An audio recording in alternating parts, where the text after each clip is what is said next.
Hello everyone, welcome back to our channel Bioverse the universe of biology. और हम अपने DNA replication वाली series को ही आगे बढ़ाएंगे, ठीक है। तो अगर आपने पहले की 3 वीडियोस नहीं देखे हैं तो आई रिकमेंड कि आप उन्हें देख कर आइए, जिससे कि आपको चीज़ें क्लियर हो सकें। चलिए स्टार्ट करते हैं। तो इस लेक्चर में हम जानेंगे कि डीएनए रेप्लिकेशन एक्चुअली में प्रोसीड कैसे करता है। इससे पहले लेक्चर में हमने उसकी कंपोनेंट्स को जाना था, डायरेक्शन को जाना था, ये भी जाना था कि जो 5 प्राइम टू 3 प्राइम डायरेक्शन में रेप्लिकेशन होती है तो ऐसा क्यों होता है, मोड्स क्या होते हैं रेप्लिकेशन के। तो इसमें हम एक जनरलाइज्ड व्यू देखेंगे कि रेप्लिकेशन प्रोसीड कैसे होता है, ठीक है। सबसे पहला स्टेप जो होता है रेप्लिकेशन में वो होता है रिकग्निशन। जो हमने ओरिजिन ऑफ रेप्लिकेशन की बात की थी, ओराई, जो ओराई साइड थी, सबसे फर्स्ट स्टेप यही होता है कि हम उसको रिकग्नाइज करें कि वो है कहाँ पे, ठीक है। सेकंड स्टेप है हमारा हेलिकेज लोडिंग। हेलिकेज वो एंजाइम होती है जो कि डीएनए को क्या करती है, अनकॉयल करती है, ठीक है। वो हाइड्रोजन बॉन्ड्स जो बने होते हैं बेसिस के बीच में उन्हें तोड़ देती है और डीएनए हमारा डबल से सिंगल स्ट्रैंडेड कर देती है, ठीक है।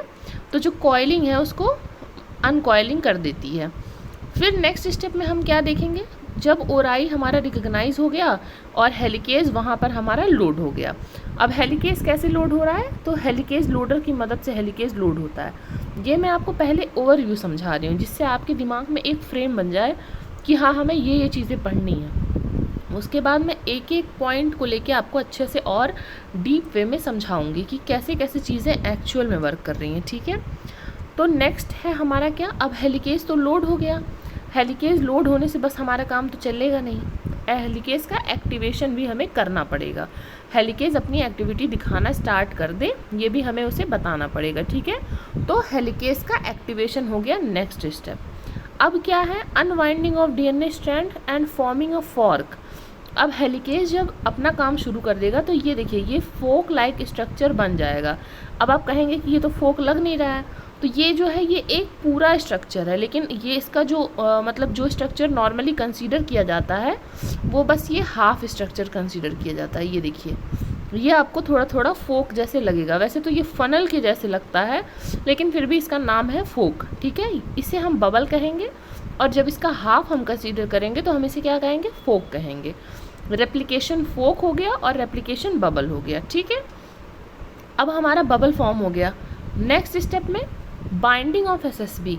अब ये एसएसबी क्या है, एसएसबी हमारे जो हैं ये ऐसे प्रोटीन्स होते हैं जो कि क्लिप के जैसे वर्क करते हैं। जैसे आप कभी कपड़ों को फैलाने के लिए डालते हैं छत पर, तो आप वहाँ पर क्या क्लिप लगाते हैं कि आपके कपड़े जो है मिसप्लेस ना हो, इधर से उधर ना जाए।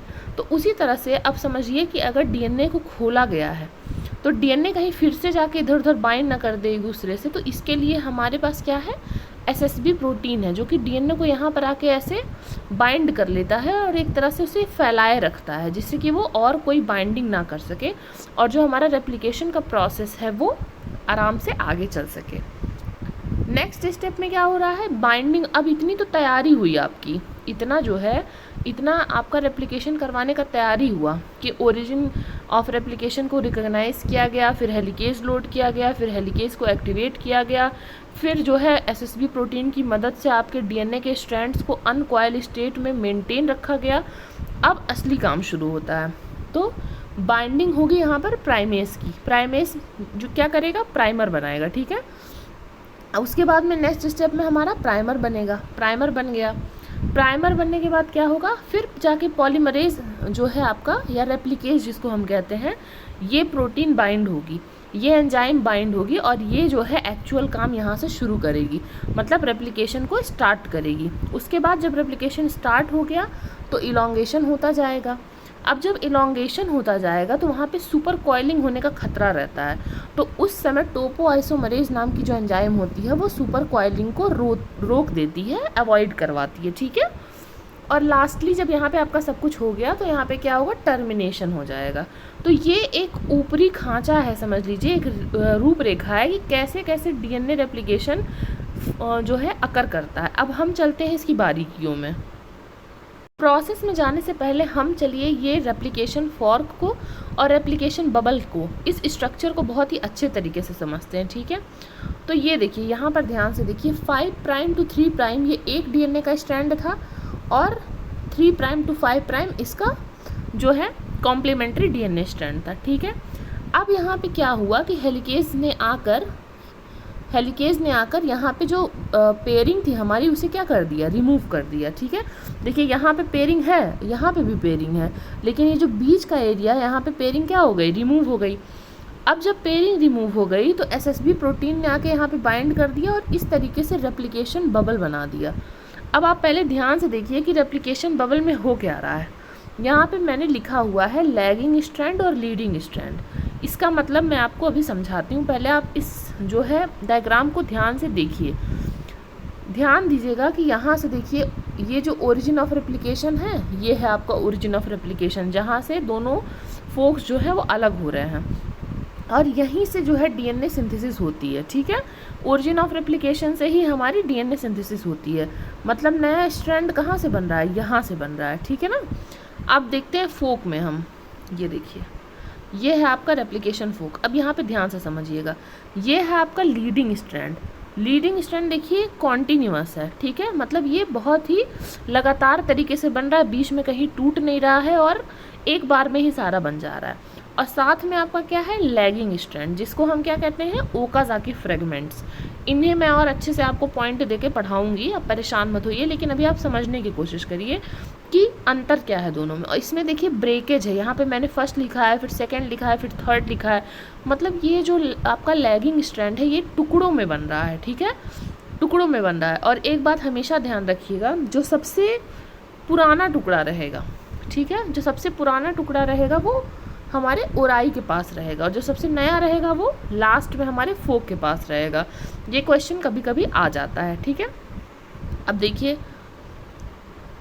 ये एक और डायग्राम है, और मॉलिक्यूल बेस्ड डायग्राम है, थोड़ा उसमें मैंने मॉलिक्यूल दिखाने की कोशिश की है कि कैसे डीएनए पॉलीमरेज की पोजीशन कहाँ पर रहती है। ये देखिए एसएसबी प्रोटीन्स यहाँ पर डीएनए को कॉइल होने से रोके हुए हैं, ठीक है, और यहाँ पर देखिए लीडिंग स्ट्रैंड बना है और यहाँ पे लैगिंग स्ट्रैंड बना है, और ये सब कौन सी एंजाइम्स हैं ये भी हम आगे देखेंगे।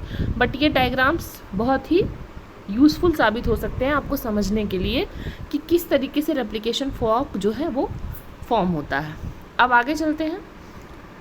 The point eight which replication is occurring is called replication fork, ठीक है। जिस पॉइंट पे डीएनए रेप्लिकेशन अकर करता है वही पॉइंट हमारा क्या है, रेप्लिकेशन फॉर्क है। अब इस रेप्लिकेशन फॉर्क में दो तरह के स्ट्रैंड पाए जाते हैं, जैसे मैंने बताया, एक होता है आपका लीडिंग स्ट्रैंड और एक होता है आपका लैगिंग स्ट्रैंड। सबसे पहले पढ़ते हैं हम लीडिंग स्ट्रैंड को। तो लीडिंग स्ट्रैंड को ही हम क्या कहते हैं, कॉन्टिन्यूअस स्ट्रैंड कहते हैं, ठीक है। इसमें क्या होता है, synthesized from a single primer continuously on the template in the direction 5 prime to 3 prime.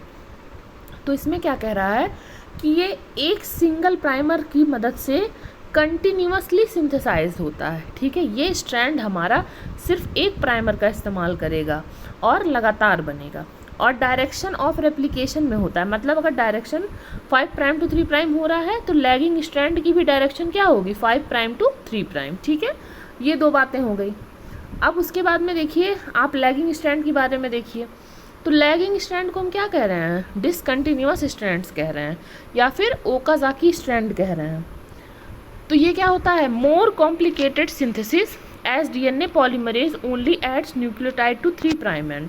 तो इसमें क्या होता है कि सिर्फ 3 प्राइम एंड में न्यूक्लियोटाइड ऐड किए जाते हैं, और इसीलिए इसमें क्या यूज़ होता है, मल्टीपल प्राइमर यूज़ होता है, मल्टीपल प्राइमर यूज़ होता है और डिसकंटिन्यूअस सिंथेसिस होती है, ठीक है। मतलब थोड़ा सा बनेगा फिर वो प्रोसेस एंड हो जाएगी, फिर नेक्स्ट थोड़ा सा बनेगा फिर वो प्रोसेस एंड हो जाएगी। और ये जो आपके शॉर्ट पीसेस ऑफ डीएनए हैं इन्हीं को हम कहते हैं ओकाज़ाकी फ्रेगमेंट्स, और इन सारे डीएनए को लास्ट में जोड़ दिया जाता है, किसकी मदद से, डीएनए लाइगेज की मदद से, ठीक है। और यहाँ पर हर ओकाज़ाकी फ्रेगमेंट का जो साइज़ होता है वो 1000 से 2000 होता है प्रोकैरियोट्स में, 1000 से 2000 न्यूक्लियोटाइड, और 100 से 200 होता है यूकैरियोट में।